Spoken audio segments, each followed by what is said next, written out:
Sa iba pang balita, muling pumutok ang bulkang Canlaon kahapon, Pebrero 19. Narinig ng mga residente sa La Carlota City ang moderate explosion nito kung saan dumaloy ang pyroclastics mula sa bulkan at nagbuga ng makapal na abo. May report si Paulo Pajarillo ng Philippine Information Agency. Muling pumutok ang Bulkang Canlaon nitong araw ng Pebrero 19, bandang 4:39 ng hapon. Dinig ng mga residente ng mga malapit na barangay sa La Carlota City ang isang moderate explosive eruption mula sa Bulkang Canlaon. Tumagal ang pagsabog ng 2 minuto na nagresulta sa pagdaloy ng pyroclastics mula sa bulkan at pagbuga ng makapal na abo na umabot sa 2,000 metro ang taas patungong timog kanluran.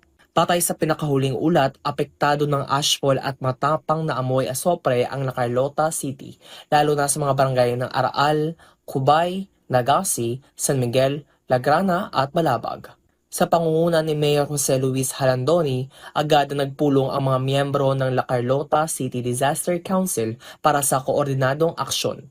Kabilang sa kanilang pagkilos ay ang pagpapatupad ng class suspension sa lungsod sa lahat ng antas, pampubliko man o pribado.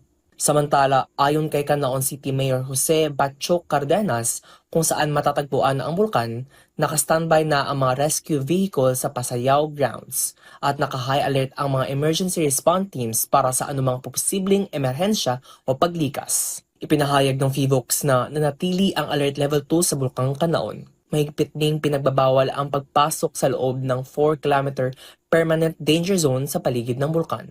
Mula rito sa Bacolod City para sa Integrated State Media, Paulo Pajarillo ng Philippine Information Agency.